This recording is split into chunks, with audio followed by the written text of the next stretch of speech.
মানুষ আর বিতর্ক চায় না, চায় সমস্যার সমাধান। সংসদ অধিবেশনের সমাপনী বক্তব্যে প্রধানমন্ত্রী ধর্মবর্ণ নির্বিশেষে সব নাগরিকের নিরাপত্তা নিশ্চিতের অঙ্গীকার। বিরোধী দল সংবিধান পরিবর্তনের জন্য আন্দোলন করবে, বিদ্রোহ নয় বলেছেন ডাক্তার শফিক। তিস্তা মহাপরিকল্পনা বাস্তবায়নের আহ্বান। টানা বৃষ্টি আর পাহাড়ি ঢলে ডুবে গেছে হাওড় অঞ্চলের 200 কোটি টাকার ধান। কৃষকদের ব্যাপক ক্ষতি, আরেক সপ্তাহ বিরূপ আবহাওয়ার আভাস। চাইলে ম্যানিপুলেট করা যায় টিআরপি, স্বীকার করলেন বিএসসিএল এর মহাব্যবস্থাপক। অসন্তুষ্ট গণমাধ্যম বিশ্লেষকরাও। নতুন নীতিমালার আশ্বাস তথ্যমন্ত্রী। শ্রমজীবী মানুষের অধিকার আদায়ের দিন, মহান মে দিবস আজ। দেশে এখন আনুষ্ঠানিক খাতের আওতায় নেই সিংহভাগ শ্রমিক। দেখছেন ক্রাউন সেভেন সংবাদ শিরোনাম। প্রধানমন্ত্রী তারেক রহমান বলেছেন, এই সংসদ জনগণের, তাই এই সংসদকে ব্যর্থ হতে দেওয়া যাবে না। জাতীয় সংসদ অধিবেশনে রাষ্ট্রপতির ভাষণের উপর আনা ধন্যবাদ প্রস্তাবের আলোচনা ও সমাপনী বক্তব্যে তিনি এই কথা বলেন। প্রধানমন্ত্রী বলেন, সরকারি দল ও বিরোধী দলের লক্ষ্য উদ্দেশ্য গন্তব্য হচ্ছে এই দেশ, দেশের জনগণ এবং আত্মনির্ভরশীল সমৃদ্ধশালী বাংলাদেশ। তিনি বলেন, জনগণ বিতর্ক চায় না, সমস্যার সমাধান চায়। রিপোর্ট করছেন সিকান্দার রহমান। প্রধানমন্ত্রী তারেক রহমান সংসদে বললেন, অনেক বিষয়ে বিরোধী দলের সাথে দ্বিমত রয়েছে। বিরোধী দলের সদস্যদের সাথে বসে আলোচনা করে দেশের স্বার্থে সমাধান বের করা হবে। তারেক রহমান বলেন, সমগ্র বাংলাদেশ এই সংসদের দিকে তাকিয়ে আছে একটি সুন্দর ভবিষ্যতের জন্য, তাকিয়ে আছে একটি সমৃদ্ধশালী বাংলাদেশের জন্য। সরকারি দল ও বিরোধী দল একসাথে কাজ করার কথা বলেন প্রধানমন্ত্রী। এই সরকার জনগণের নির্বাচিত সরকার, এই সরকার জনগণের কাছে জবাবদিহিমূলক সরকার, এবং সে কারণেই মাননীয় স্পিকার, এবং সে কারণেই আমরা আমাদের দ্রুততার সাথে আমরা চেষ্টা করেছি ব্যবস্থা গ্রহণ করতে, যাতে যত দ্রুত সম্ভব জনগণের সমস্যা লাঘব করা সম্ভব হয়। আমাদের গন্তব্য এক, লক্ষ্য কি? লক্ষ্য হচ্ছে বাংলাদেশের মানুষ। উদ্দেশ্য কি? উদ্দেশ্য হচ্ছে একটি সমৃদ্ধশালী বাংলাদেশ। গন্তব্য কি? গন্তব্য কি? একটি স্বনির্ভর, নিরাপদ, আত্মনির্ভরশীল বাংলাদেশ। সরকার প্রধান বলেন, বিভিন্ন সময়ে গণতন্ত্র বাধাগ্রস্ত হয়েছে। গণতন্ত্র যতবারই বাধাগ্রস্ত হয়েছে, দেশের অর্থনীতি বাধাগ্রস্ত হয়েছে। গণতন্ত্র যতবারই বাধাগ্রস্ত হয়েছে, দেশের স্বাস্থ্য ব্যবস্থা বাধাগ্রস্ত হয়েছে। যেখানে অতিবৃষ্টি হয়েছে, সেখানে যেই কৃষকরা ক্ষতিগ্রস্ত হয়েছে, তাদের কাছে যদি আমরা আমাদের এই মহান সংসদের মূল্যবান ঐতিহাসিক ডিবেট উপস্থাপন করি, সে যে ফসল হানির যে কষ্ট, সেই কষ্ট কি তার লাঘব করা সম্ভব হবে যদি তার জন্য আমরা কোন একটি ব্যবস্থা করতে না পারি যে আগামী 3 মাস সে কি খাবে? হবে না মাননীয় স্পিকার। তাকে আমার খাবারের ব্যবস্থা করতে হবে, ওই বেকার যুবকটির জন্য আমার কর্মসংস্থানের ব্যবস্থা করতে হবে, হামে আক্রান্ত শিশুর জন্য তার মায়ের সান্ত্বনার জন্য আমাকে ওষুধের ব্যবস্থা করতে হবে।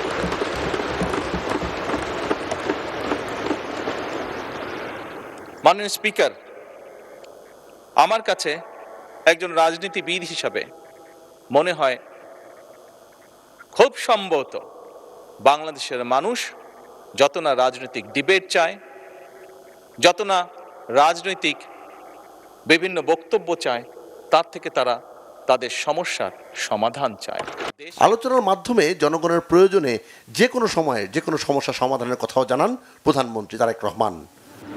গণতান্ত্রিক শাসন ব্যবস্থায় জাতীয় সংসদ কার্যকর হওয়া অত্যন্ত গুরুত্বপূর্ণ। ত্রয়োদশ জাতীয় সংসদ নির্বাচনের পর প্রথম অধিবেশনে বিরোধী দল এবং সরকার দলীয় সংসদ সদস্যদের প্রাণবন্ত আলোচনায় পুরো সময় জুড়ে সংসদ ছিল উত্তপ্ত। বিশেষ করে 71 এবং 24-এর ইস্যুতে হয়েছে নানা ধরনের বিতর্ক। তবে দিন শেষে দেশের আইনের শাসন, মানবাধিকার এবং গণতন্ত্রের প্রশ্নে সব রাজনৈতিক দল এক হয়ে কাজ করবে, এমন প্রত্যাশা সবার। সিকান্দার রহমান, বাংলা ভিশন, জাতীয় সংসদ ভবন, ঢাকা। প্রধানমন্ত্রী তারেক রহমান বলেছেন, ধর্ম নিয়ে রাজনীতি করতে চায় না সরকার। ধর্ম যার যার, নিরাপত্তা পাওয়ার অধিকার সবার। বুদ্ধ পূর্ণিমা উপলক্ষে বৃহস্পতিবার সচিবালয়ের মন্ত্রী পরিষদ বিভাগে বৌদ্ধ ধর্মাবলম্বীদের সাথে শুভেচ্ছা বিনিময় করেন প্রধানমন্ত্রী তারেক রহমান। দেশের সকল বৌদ্ধ ধর্মাবলম্বীদের শুভেচ্ছা জানিয়ে তিনি বলেন, প্রতিটি ধর্মই মানুষকে কল্যাণের দিকে আহ্বান করে। বৌদ্ধ ধর্মাবলম্বীদের প্রধান ধর্মগুরু মহামতি গৌতম বুদ্ধ যে কটি জিনিস অনুসরণের কথা বলেছেন, প্রতিটি নির্দেশনায় মানুষের জন্য গুরুত্বপূর্ণ। রাষ্ট্রীয় বিধিবিধানের পাশাপাশি প্রতিটি নাগরিক যার যার ধর্মীয় নির্দেশনাগুলো যথাযথভাবে অনুসরণ করলে একটি মানবিক রাষ্ট্র এবং সমাজ নির্মাণ করা যাবে। প্রতিটি নাগরিক যার যার ধর্মীয় রীতিনীতি অধিকার বিনা বাধায় স্বাধীনভাবে অনুসরণ চর্চা করতে পারে, এমন একটি রাষ্ট্র ও সমাজ বিনির্মাণই সরকারের অঙ্গীকার, যেখানে দল মত ধর্ম বর্ণ নির্বিশেষে প্রতিটি মানুষ যাতে শান্তি এবং নিরাপত্তার সঙ্গে বসবাস করতে পারে। প্রধানমন্ত্রী বলেন, বর্তমান সরকারের রাজনৈতিক দর্শন বাংলাদেশি জাতীয়তাবাদ। বারবার প্রমাণিত হয়েছে, একমাত্র বাংলাদেশি জাতীয়তাবাদের দর্শনই দেশের সকল বর্ণ, ধর্মীয় সম্প্রদায় ও নৃগোষ্ঠীর নিবিড় সহাবস্থান নিশ্চিত করতে পারে। সংসদের বিরোধী দলীয় নেতা জামায়াতে ইসলামীর আমির ডাক্তার শফিকুর রহমান বলেছেন, বাংলাদেশের পররাষ্ট্রনীতি স্বাধীন হতে হবে, কারো প্রভুত্ব নয়, সবার সাথে বন্ধুত্ব থাকবে। বৃহস্পতিবার জাতীয় সংসদের প্রথম অধিবেশনের শেষ দিনে এই কথা বলেন তিনি। সরকারকে তিস্তা মহাপরিকল্পনা বাস্তবায়নের আহ্বান জানিয়ে বিরোধী দলীয় নেতা বলেন, এই পরিকল্পনা বাস্তবায়নে সরকারের পাশে থাকবে বিরোধী দল, তবে কারোর চোখ রাঙানো বরদাস্ত করা হবে না বলেও হুঁশিয়ারি দেন তিনি। এ সময় ডাক্তার শফিকুর রহমান আরও বলেন, বিরোধী দল সংবিধান পরিবর্তনের জন্য আন্দোলন করবে, তবে বিদ্রোহ নয়। পরস্পরের মতকে মেনে নিয়ে নতুন বাংলাদেশ গড়তে সরকারের প্রতি আহ্বান জানান বিরোধী দলীয় নেতা। এ সময় প্রধানমন্ত্রীর কন্যা জায়মা রহমানকে নিয়ে সামাজিক যোগাযোগ মাধ্যমে যারা নোংরামি ছড়িয়েছে, তাদের বিরুদ্ধে কঠোর ব্যবস্থা নেওয়ার আহ্বান জানান তিনি। পাশের প্রতিবেশী দেশ থেকে যখন বন্যা তেড়ে আসে, তখন নদীর ধারণ ক্ষমতা একেবারেই নির্জীব হয়ে যাওয়ার কারণে দুকুল ভাসিয়ে আবার তাদেরকে পানিতে ডুবাই মারে। শীত মৌসুমে যখন সে ফসল ফলাবে, তখন তার চাহিদার পানি নাই। বর্ষায় যখন সে একটু আত্মরক্ষা করবে, তখন পানির তুলে ভেসে যায়। প্রতি বৎসর শত নয় হাজার হাজার ঘরবাড়ি বিলীন হয়ে যায় নদী তটে। আমরা নির্বাচনের সময় কথা দিয়েছিলাম, কে সরকারে আসবে না আসবে আল্লাহ তাআলা নির্ধারণ করবেন। আমরা যদি সে সুযোগ পাই, আমাদের প্রথম পদক্ষেপ হবে তিস্তা নদীতে প্রথম কুদালটা কূপ মেরে। টানা ও ভারী বৃষ্টি আর উজানের ঢলে দেশের বিভিন্ন জেলায় হাওরে ডুবেছে প্রায় 200 কোটি টাকার ধান। সুনামগঞ্জ, মৌলভীবাজার, নেত্রকোনা ও ব্রাহ্মণবাড়িয়ার নিম্নাঞ্চল প্লাবিত হওয়ায় তলিয়ে গেছে হাওরের বোরো ফসল। চলতি বছর বোরোর ভালো ফলন হলেও সোনালী ধান কাটার আগেই টানা বৃষ্টি আর পাহাড়ি ঢলে একমাত্র ফসল তলিয়ে যাওয়ায় ব্যাপক ক্ষতির মুখে কৃষকরা। এদিকে ঢাকা সহ সারা দেশে আগামী 4 থেকে 5 দিন বৃষ্টিপাত অব্যাহত থাকতে পারে বলে জানিয়েছে আবহাওয়া অফিস।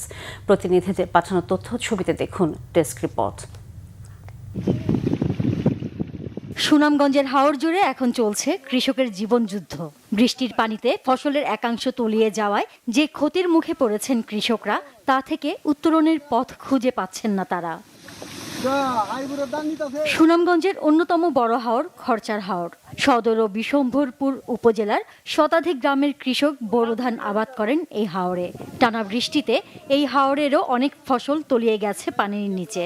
বাধ্য হয়ে কৃষকরা আধা পাকা ধান কেটে নিয়ে আসার প্রাণান্ত চেষ্টা করছেন, তবে ধান পরিপক্ক না হওয়ায় কাঙ্ক্ষিত ফসল পাবেন না তারা। সেই সাথে প্রতিকূল আবহাওয়ার কারণে মিলছে না ধান কাটার শ্রমিক। ডুবে যাওয়ার হাত থেকে বাঁচাতে দ্বিগুণ তিনগুণ বেশি মজুরি দিয়ে ধান কাটাতে হচ্ছে কৃষককে। ফলে চাষাবাদ করে চরম ক্ষতির মুখে পড়েছেন কৃষকরা। আমরা কি করি, কত ঋণ ফেন করি, কত গৃহস্থ করেছি, তখন আমরা কি দিব, গৃহস্থ অন্যজনের ঋণ কিলান পরিশোধ করবো, কিলাকান আমরা নিজে বাঁচবো, এটা আমরা পারতাছি না। 5,000 টাকা কাটি খেত কাটাইতেছি,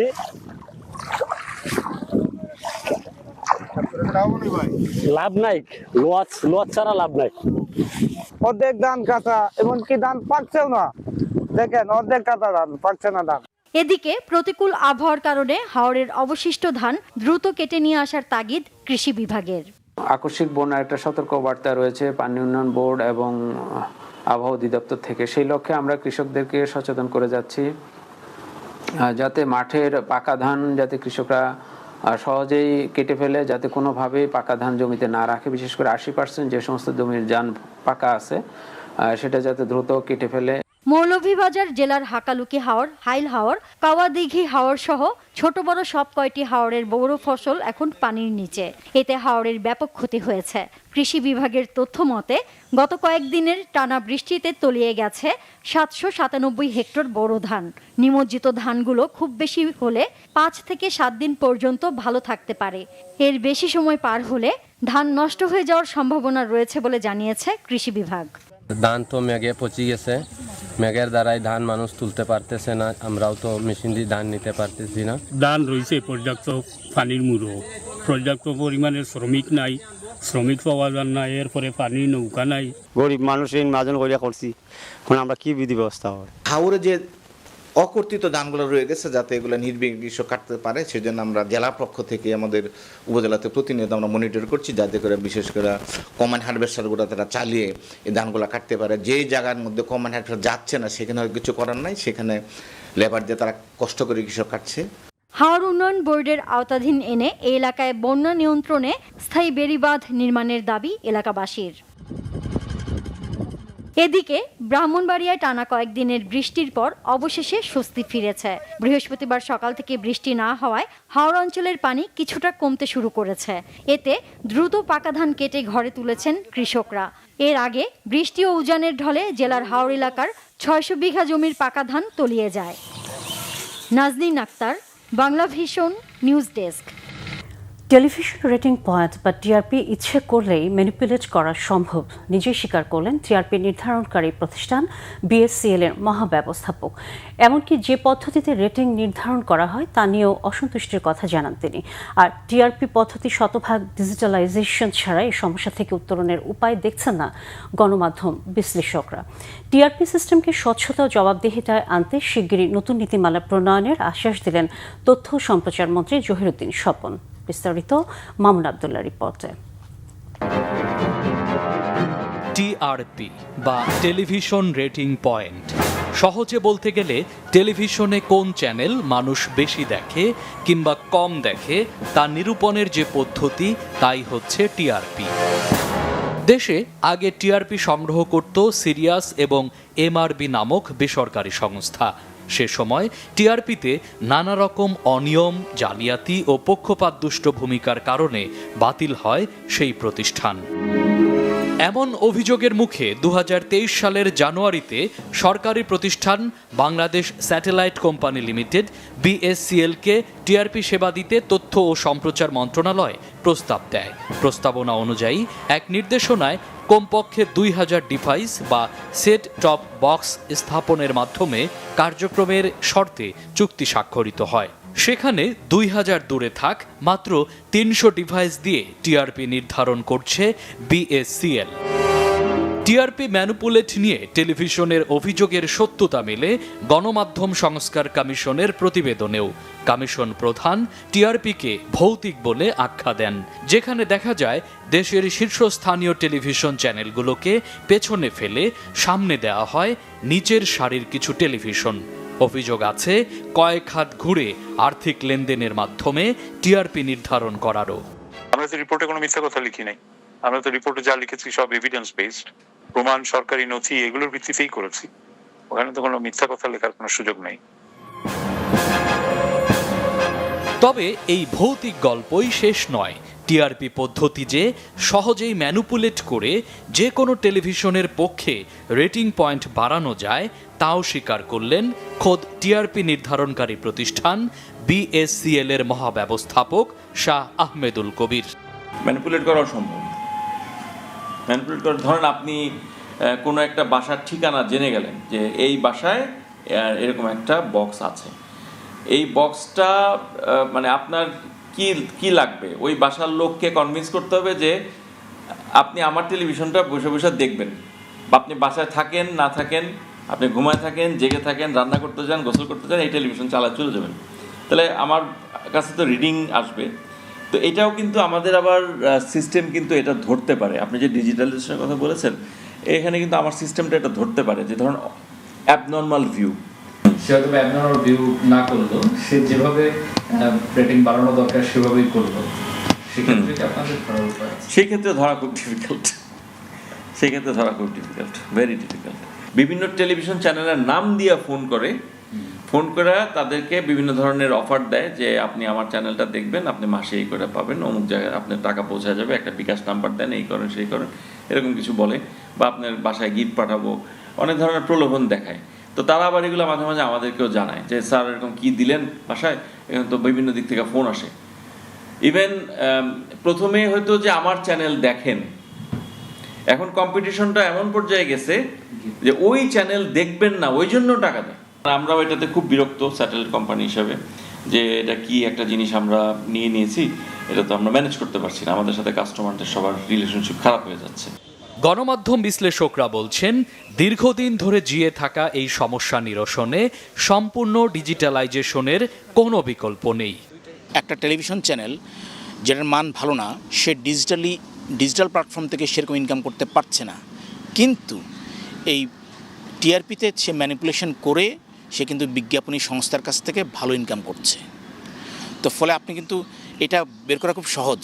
এই টিআরপির মাধ্যমে যে সে যখন বিজ্ঞাপনদাতার কাছে বিজ্ঞাপন ক্লেম করছে বা চাচ্ছে, বিজ্ঞাপনদাতারা বিজ্ঞাপন দিচ্ছে না, কারণ টিআরপির এই যে ম্যানিপুলেটেড সিস্টেম অনুযায়ী যে ডেটাটা তার কাছে আসছে বা বিজ্ঞাপনদাতার কাছে যাচ্ছে, সেটা অনুযায়ী তারা দেখবেন যে আপনি একই অনুষ্ঠান বা একই খবর অথবা একই ভিডিও দিয়ে আপনি ডিজিটাল প্ল্যাটফর্ম থেকে বা মাল্টিমিডিয়া প্ল্যাটফর্ম থেকে আপনি অনেক বেশি ইনকাম করছেন, কিন্তু সেই অনুযায়ী বিজ্ঞাপন এখান থেকে পাচ্ছেন না। সবচেয়ে বড় সমাধান হচ্ছে ডিজিটাল সিস্টেমে চলে যাওয়া। সেইটা সবচেয়ে বড় উদ্যোগ নিতে হবে টেলিভিশন মালিক এবং মালিকদের সংগঠন প্লাস তথ্য মন্ত্রণালয় বা সরকারের সুনির্দিষ্ট অথরিটিকে। তথ্য ও সম্প্রচার মন্ত্রী জহিরুদ্দিন স্বপন বলছেন, সমস্যার সমাধানে টিআরপি সিস্টেমকে ডিজিটালাইজেশনের পাশাপাশি স্বচ্ছতার প্রশ্নে নেওয়া হবে নতুন নীতিমালা। সামান্য কিছু ডিভাইসকে দিয়ে এত বিশাল কোটি কোটি টেলিভিশনের প্রপার রিডিং কিন্তু পাওয়া সম্ভব না, কিন্তু এরকম একটা ভুল তথ্য পরিসংখ্যানের উপরেই কিন্তু টিআরপি বলে চালিয়ে দেওয়া হচ্ছে। তো এটা আমার দৃষ্টিগোচরে এসছে, নজরে এসছে। আমরা মন্ত্রণালয়ের পক্ষ থেকে সংশ্লিষ্ট যারা, বিশেষ করে টেলিভিশন মালিক, তারপরে কোঅপ অ্যাসোসিয়েশনের মেম্বার সহ সকলের সঙ্গে কথা বলে আমরা এ ব্যাপারে একটা নীতিমালা তৈরি করব এবং পরিপূর্ণ একটা ডিজিটালাইজড মেজারমেন্টের মধ্যে আমরা যাব। টেলিভিশন চ্যানেলগুলোর মধ্যে বৈষম্য সৃষ্টিকারী ও অবমাননাকর এই পদ্ধতি নিয়ে পুনর্বিবেচনা করা উচিত বলে মনে করেন সংশ্লিষ্টরা। বেসরকারি বিজ্ঞাপন দাতা সংস্থাগুলোর প্রধান বিবেচ্য বিষয় জনমত জরিপ বা টিআরপি সিস্টেম, যেখানে রায়ানের এক জরিপে দেখা যায় বেসরকারি টেলিভিশনগুলোর বিজ্ঞাপন বাজার 5,000 কোটি টাকারও বেশি। সেখানে এই অস্বচ্ছ টিআরপি সিস্টেমের কারণে বিপুল পরিমাণ আর্থিক ক্ষতির সম্মুখীন হচ্ছে দেশের অনেক টেলিভিশন। মামুন আব্দুল্লাহ, বাংলা ভিশন, ঢাকা। শ্রমজীবী মানুষের অধিকার আদায়ের দিন মহান মে দিবস আজ। যাদের শ্রম ও ঘামের উপর গড়ে উঠেছে আধুনিক সভ্যতা, ঘুরছে দেশের অর্থনীতির চাকা, সেসব শ্রমিক আজও অবহেলিত। বাংলাদেশের সিংহভাগ শ্রমিক এখনও আনুষ্ঠানিক খাতের আওতায় নেই। নামমাত্র মজুরিতে অর্থনৈতিক নিরাপত্তা কাঠামোর বাইরে ধুকে ধুকে চলছে অর্থনীতির মূল কারিগরদের জীবন। নাবিল জাহাঙ্গীরের রিপোর্ট, ক্যামেরায় ছিলেন সাইদুল ইসলাম। একবিংশ শতাব্দীতে এসেও দেশের ৮০% শ্রমিকই কাজ করেন অনানুষ্ঠানিক খাতে, অর্থাৎ এসব শ্রমিকদের সাথে নিয়োগকর্তার কোনো আনুষ্ঠানিক চুক্তি থাকে না। অনানুষ্ঠানিক খাতের শ্রমিকদের নেই নিয়মিত কাজের ব্যবস্থা, নির্দিষ্ট মজুরি কাঠামো বা কাজের নির্দিষ্ট সময়সীমা। কাজের পরিবেশ ও নিরাপত্তা নিয়েও রয়েছে প্রশ্ন। 1000 ভাই, 800 ভাই, 700 ভাই, 600 ভাই, রেটের উপর নির্ভর নাই। 800 দেয়, কাউকে 1000 দেয়, ঠিক নাই। মানে ওর নিজস্ব লোক সেখানে বেতন বেশি, আর যারা অন্য লোক অন্য লেবার তাদের বেতন 700-800 এরকম হয়। একটু টুকটাক সাহায্য চলে, সবসময় তাই না। মনে করেন 1 মাস গোলা করলে 2 মাস বয়ে থাকতে হয়। এইটা 700-800 চলে, এতে জীবন বাঁচা নিয়ে জীবনটা বাঁচায় রাখুন নাকি, আর চলার কোনো পথ নাই। একটু মানে পরে আর কি, টান পরে আর কি। বর্তমান উচ্চ মূল্যের বাজারে অনানুষ্ঠানিক খাতের শ্রমিকদের আয়ের সাথে ব্যয়ের হিসাব মেলানোর পর প্রাপ্তির খাতাও শূন্য। সারা জীবন খেটেও এসব শ্রমিক জোটাতে পারেন না অবসর জীবন বা দুর্দিনের জন্য সামান্য কিছু পুঁজি। পরিবার দেশে আমি সিঙ্গেল ঢাকা থাকি আর কি। অনেক দিন হয়েছে, মনে 40 আমার জোয়ান বয়স বুড়ো হয়ে গেছে এই কাজ করতে করতে। পরিশ্রম করে হয়তো 5 জনকে চালাইতে হয়, যে টাকা পাই নিজে চলতে হয় এই আরই। না আছি সময় নেই, জমা জাতি নাই কিছু, সময় আছে চলে না ভাই। কি করো কোনোরকম জিন্দগি কাটাই দিতে আছে। নীরবে দেশের জিডিপিতে প্রায় 40 থেকে 50% অবদান রেখে যাওয়ার প্রতিদানে এই শ্রমিকদের প্রতিও রাষ্ট্র সচেতন হবে, ঘুচবে মজুরি বৈষম্য, জীবনের অর্থনৈতিক অনিশ্চয়তা, এমনটাই প্রত্যাশা সবার। নাবিল জাহাঙ্গীর, বাংলা ভিশন, ঢাকা। মে দিবস উপলক্ষে আজ রাজধানীর নয়াপল্টনে সমাবেশ করবে শ্রমিক দল। সমাবেশে বক্তব্য রাখবেন বিএনপি চেয়ারম্যান প্রধানমন্ত্রী তারেক রহমান। রাজধানীর নয়াপল্টনে বিএনপির কেন্দ্রীয় কার্যালয়ে মহান মে দিবস উপলক্ষে শ্রমিক দলের জরুরি সংবাদ সম্মেলনে এই কথা জানান প্রধানমন্ত্রীর উপদেষ্টা এবং বিএনপির স্থায়ী কমিটির সদস্য নজরুল ইসলাম খান। বলেন, 2 মাসে সব প্রতিশ্রুতি বাস্তবায়ন সরকারের পক্ষে সম্ভব নয়, 5 বছরের মধ্যেই সব প্রতিশ্রুতি বাস্তবায়ন হবে। এ সময় প্রধানমন্ত্রীর রাজনৈতিক উপদেষ্টা এবং বিএনপির সিনিয়র যুগ্ম মহাসচিব রুহুল কবির রিজভী বলেন, মে দিবসের সমাবেশে শুক্রবার ঢাকায় শ্রমিক জনতার ঢল নামবে। এবারের মে দিবস অনেক কারণেই বিশেষ গুরুত্ব দাবি রাখে। কারণ একটা গণতান্ত্রিক পরিবেশে একটা গণতান্ত্রিকভাবে নির্বাচিত সরকার যখন রাষ্ট্র পরিচালনার দায়িত্বে, তখন আমরা এই মহান মে দিবস পালন করতে যাচ্ছি এবং সেই নির্বাচিত সরকারের যিনি প্রধান এবং যে দল নির্বাচনে বিজয়ী হয়েছে সেই দলের প্রধান আমাদের এই সমাবেশে বক্তব্য রাখবেন। মাননীয় প্রধানমন্ত্রী, যিনি শ্রমিক, ছাত্র এবং জনগণের একজন অবিসংবাদিত নেতা হয়েছেন সংগ্রামের নেতৃত্ব দিয়ে, ফ্যাসিবাদ বিরোধী সংগ্রামের নেতৃত্ব দিয়ে, আগামীকাল প্রধান অতিথি হিসেবে বক্তব্য রাখবেন। তো সেই অনুষ্ঠানটি, মে দিবসের সেই অনুষ্ঠানটি মানে যথাযোগ্য মর্যাদায় এবং বিপুল শ্রমিক সমাবেশ সেখানে ঘটবে। এই নিয়ে জাতীয়তাবাদী শ্রমিক দল প্রায় প্রতিদিনই, প্রায় সপ্তাহব্যাপী তারা নানা ধরনের প্রস্তুতি নিয়েছে। পরিস্থিতির অবনতি হওয়ায় হামে আক্রান্ত শিশুদের চিকিৎসা দিতে গিয়ে হিমশিম খাচ্ছে বিশেষায়িত হাসপাতালগুলো। রোগীর চাপ বাড়তে থাকায় অনেককেই ফিরিয়ে দেওয়া হচ্ছে। এতে করে বিপাকে হাম আক্রান্ত রোগীদের স্বজনরা 3-4 হাসপাতাল ঘুরে তারপর পাচ্ছেন সন্তানের কাঙ্ক্ষিত চিকিৎসা। আগামী 1 সপ্তাহের মধ্যে দেশের শতভাগ শিশুকে টিকাদানের আশা স্বাস্থ্যমন্ত্রীর।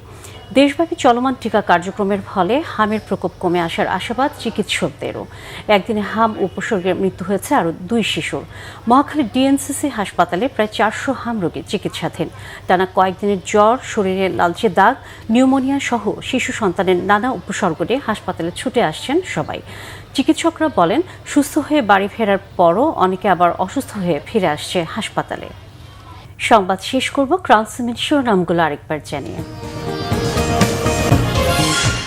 মানুষ আর বিতর্ক চায় না, চায় সমস্যার সমাধান। সংসদ অধিবেশনের সমাপনী বক্তব্যে প্রধানমন্ত্রী।